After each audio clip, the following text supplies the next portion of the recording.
আসসালামু আলাইকুম টেকি পার্কবাসী। টেকি পার্কে হাজির হয়েছি টেকনোর Spark 40 cost cutting version Tecno Spark 40C নিয়ে। ফোনটা দেখতে অনেকটা টেকনোর গত বছরে লঞ্চ হওয়া টেকনো গো 1 এর মতো, আবার স্পেকের দিকে টেকনো স্পার্ক 40 মতো। তবে দেখতে বা স্পেকে যেমনই হোক, প্রশ্ন হলো 12,500 টাকায় ফোনটা রেগুলার ইউজেসে কেমন আর ফোনটা কাদের জন্য পারফেক্ট হবে সেসব নিয়েই কথা বলবো। আমি পারভেজ জামান স্বাধীন আর আপনারা দেখছেন টেকি পার্ক। শুরুতেই বলি, বাজেট ফোন হলেও ফোনটার ডিজাইন দেখে প্রথমে বাজেট ফোন মনে হবে না। ফোনটার পেছনে আর ফ্রেমে প্লাস্টিক ব্যবহার করা হয়েছে, কিন্তু ফিনিশিং সুন্দর হওয়ায় হাতে নিলে প্রিমিয়াম ফিল দেয়। তাছাড়া 8.4 mm থিকনেসের এই ফোনটার ওজন কিন্তু 190 গ্রাম। দেখলে মনে হবে ফোনটা হয়তো ভারী হতে পারে, তবে খুব একটা ভারী না, আবার হালকাও না। এর গ্রিপটা কমফোর্টেবল, তাই এক হাতে চালাতেও কোনো অসুবিধা হয়নি আমার। ফোনটা কিন্তু পাওয়া যাচ্ছে 4টা কালার ভেরিয়েন্টে, আর এর প্রতিটা কালারই আপনাদের নজর কাড়বে। স্টোরেজের কথা বলতে গেলে এখানে 4128 GB একটাই ভেরিয়েন্ট বাংলাদেশে আনঅফিসিয়ালি পাওয়া যাচ্ছে 12,499 টাকায়, আর পায়েল টেলিকম থেকে পারচেস করলে কিছুটা ডিসকাউন্ট পেয়ে যাবেন। ডেসক্রিপশনে ডিটেলস দেওয়া থাকলেও চাইলে যোগাযোগ করতে পারেন। পেছনে ম্যাট ফিনিশ থাকায় দাগ বা ফিঙ্গারপ্রিন্ট পড়ে না সহজে। তাছাড়া হালকা চকচকে শেডের জন্য ফোনটাকে দেখতে কিন্তু স্টাইলিশ লাগে। ফোনটাতে থাকছে IP64 এর ওয়াটার অ্যান্ড ডাস্ট রেজিস্ট্যান্স, তাই ফোনটা হালকা পানি ও ধুলোবালি থেকে কিছুটা নিরাপদ থাকবে।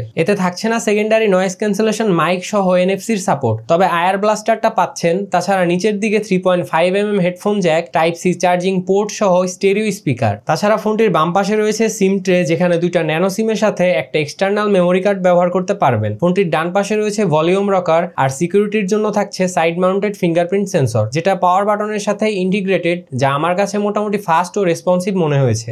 সব মিলিয়ে ডিজাইনের দিক দিয়ে টেকনো স্পার্ক 40C এমন একটা ব্যালেন্স রেখেছে যেটা দেখতে স্টাইলিশ আর বাজেট ফোন হয়েও চোখে পড়ার মতো। তো এবার ফোনের ডিসপ্লেটা নিয়ে কথা বলা যাক। এখানে আপনারা পাচ্ছেন 6.67 ইঞ্চির একটা HD+ IPS LCD ডিসপ্লে। এর সবচেয়ে বড় হাইপ পয়েন্ট হলো 120 Hz রিফ্রেশ রেট। তবে একটা ব্যাপার ক্লিয়ার করি, এই 120 হার্টজটা কিন্তু সবখানে পাবেন না। কিছু নির্দিষ্ট অ্যাপ বা সেটিংসে এটা কাজ করে, বাকি প্রায় সব জায়গায় 90 হার্টজে চলে। আর UFO টেস্টেও 90 হার্টজটা প্রপারলি ধরে রাখতে দেখেছি। এদিকে ডিসপ্লের টাচ রেসপন্স যথেষ্ট ভালো ছিল। ডিসপ্লের উপরে পাঞ্চ হোল ডিজাইনটা দেখতেও কিন্তু রিসেন্ট লাগে। 700 নিটস ব্রাইটনেস থাকায় ডিরেক্ট সানলাইটেও ফোনটা চালাতে খুব একটা অসুবিধা হয়নি আমার। ডিসপ্লে মোটামুটি ক্লিয়ারই ছিল, যা এই দামে একদমই খারাপ না। ফোনটাতে কর্নিং গরিলা গ্লাসের প্রোটেকশন আছে বটে, কিন্তু ঠিক কোন ভার্সন সেটা বলা হয়নি, তাই আমি বলবো ডিসপ্লেটাকে বাঁচাতে এক্সট্রা প্রোটেকশন ব্যবহার করাই ভালো। এখানে সবচেয়ে ইন্টারেস্টিং পার্ট হলো এর ভিডিও প্লেব্যাক। এটা 2K এমনকি 4K 60 FPS এ ভিডিও চালাতে পারে, তবে ভিডিওগুলোতে ল্যাগের দেখা পাওয়া যায়, কিন্তু 1080p 60 FPS এ ভিডিও স্মুথলি চলে। যদিও এটা একটা HD+ প্যানেল, সত্যি বলতে এই দামে এর কালার আর শার্পনেস আমার কাছে বেশ ভালোই লেগেছে। শুধু ডিসপ্লে ভালো হলেই তো হবে না, সাউন্ডও ভালো হওয়া চাই। এই ফোনটাতে আছে ডুয়াল স্টেরিও স্পিকার, যেটার সাউন্ড কোয়ালিটি মোটামুটি ভালোই লেগেছে, আর লাউডনেস কিছুটা কম মনে হয়েছে আমার কাছে। তাছাড়া সর্বোচ্চ ভলিউমে সামান্য ডিস্টরশন খেয়াল করেছি, তবে এই বাজেটে এটা মেনে নেওয়া যায়। মোট কথা ফোনটার ডিসপ্লে আর সাউন্ড কোয়ালিটি আমার কাছে ভালোই লেগেছে। ফোনটাতে ব্যবহার করা হয়েছে মিডিয়াটেকের হেলিও G81 চিপসেট, যা বাজেট রেঞ্জে বেশ জনপ্রিয়। এই চিপসেটটা এই বাজেটে ঠিকঠাক পারফরমেন্স দেয়। তাছাড়া LPDDR4X টাইপের র্যাম এবং eMMC 5.1 টাইপের স্টোরেজ থাকায় দৈনন্দিন কাজগুলো যেমন ফেসবুক, ইউটিউব কিংবা সাধারণ ব্রাউজিং সবই স্মুথলি করা যাচ্ছিল। সেই সাথে অ্যাপ ওপেনিং, ক্লোজিং, স্ক্রোলিং ঠিকঠাকই মনে হয়েছে, তবে ব্যাকগ্রাউন্ড অ্যাপ হ্যান্ডেলিং কিছুটা স্লো মনে হয়েছে। কিছু সময় ব্যাকগ্রাউন্ডে থাকা অ্যাপ রিলোড নিয়ে নেয়। এখানে র্যাম ম্যানেজমেন্টটা আরেকটু ভালো হলেই খেলা জমে যেত। গেমিং এর কথা বললে এটা দিয়ে 2D গেম যেমন সাবওয়ে সার্ফ বা ক্যান্ডি ক্রাশের মতো গেমগুলো ভালোভাবে খেলতে পারবেন। তবে ভারী গেম যেমন পাবজি বা ফ্রি ফায়ার খেলতে চাইলে লো গ্রাফিক্স সেটিংসে গেম প্লে করতে হবে, সেই সাথে ল্যাগ ও ফ্রেম ড্রপের দেখা পাবেন। তবে তুলনামূলক ফ্রি ফায়ারটা ভালোভাবে হ্যান্ডেল করতে পারে যদি গ্রাফিক্স লো দিয়ে খেলেন।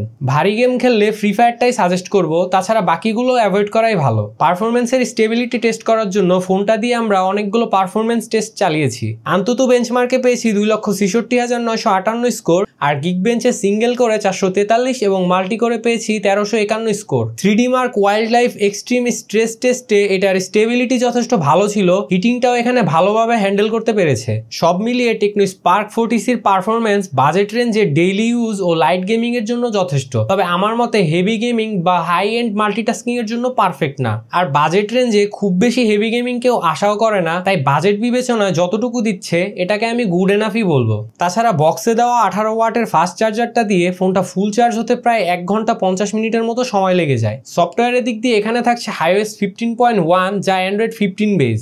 এর ইন্টারফেস কালারফুল আর কাস্টমাইজেশন অপশনও ভালো। কিছু প্রি ইনস্টল অ্যাপ আছে, তবে চাইলে খুব সহজেই আনইনস্টল করতে পারবেন। সেই সাথে কিছু এআই ফিচারও পেয়ে যাবেন আপনারা। এইবার আসি ফোনটার ক্যামেরা সেকশনে। প্রথম দেখায় মনে হবে এখানে দুইটা সেন্সর আছে, তবে এখানে থাকছে 13 মেগাপিক্সেলের একটি মাত্র ক্যামেরা সেন্সর, যেটা দিয়ে দিনের বেলা কড়া রোদে ছবি তুলেছি আর এর ছবির কোয়ালিটি সত্যি অনেক ভালো ছিল। যদিও 13 মেগাপিক্সেলের সেন্সর, তাই ভাবছিলাম খুব বেশি ভালো ইমেজ পাবো না, তবে বাজেট বিবেচনায় এর ছবির কোয়ালিটি যথেষ্ট ভালো ছিল। তাছাড়া dynamic range, exposure, white balance এসব দিক দিয়ে অনেক বেটার পারফর্ম করেছে। সেই সাথে ডিটেলসটা অনেক ডিসেন্ট ছিল। পোর্ট্রেটের ছবিগুলোতে এডজ ডিটেকশনটা আর একটু অ্যাকুরেট হলে পোর্ট্রেট নিয়ে কমপ্লেন করা যেত না, কেননা ব্লারনেস, বোকে, এক্সপোজার ব্যালেন্স এদিক দিয়ে এটা তুলনামূলক ভালো পারফর্ম করেছে। রাতের বেলা ছবিগুলোতে সামান্য নয়েজ গেইন বোঝা যায়, ডিটেলস কিছুটা কম, তবে ওভারঅল কন্ট্রাস্টি টাইপের ইমেজগুলোকে খারাপ বলা যাচ্ছে না। অন্যদিকে ফ্রন্টে থাকছে 8 মেগাপিক্সেলের সেন্সর, যেটা দিয়ে সেলফিও মোটামুটি ভালোই আসে। বাজেটের কথা মাথায় রাখলে ছবিগুলো আপনার ভালো লাগারই কথা। তবে ভালো ব্যাপার হচ্ছে ভিডিও রেকর্ডিং এ সর্বোচ্চ 2K 30 fps এ ভিডিও রেকর্ড করতে পারবেন, তাও আবার সামনে পিছনের দুই দিকের ক্যামেরা দিয়েই। ভিডিও কোয়ালিটি নট ব্যাড, তবে স্টেবিলাইজেশন নেই। শক্ত হাতে ভিডিও করলে ইউজেবল ফুটেজ পেয়ে যাবেন। মোট কথা এই বাজেটে এর ক্যামেরাটা খারাপ না। এই ফোনের সবচেয়ে বড় আকর্ষণ হলো 6000 mAh এর বিশাল ব্যাটারি, যেটা দিয়ে নর্মাল ইউজেসে একবার ফুল চার্জে খুব সহজেই একদিনের মতো চালিয়ে নিতে পারবেন। আমাদের টেস্টিং এ নর্মাল ইউজে প্রায় 9 ঘন্টার মতো এসওটি পেয়েছি, অন্যদিকে হেভি ইউজে পেয়েছি 6 ঘন্টার মতো। নেটওয়ার্ক ও কানেক্টিভিটিতে আমরা তেমন কোনো সমস্যা পাইনি।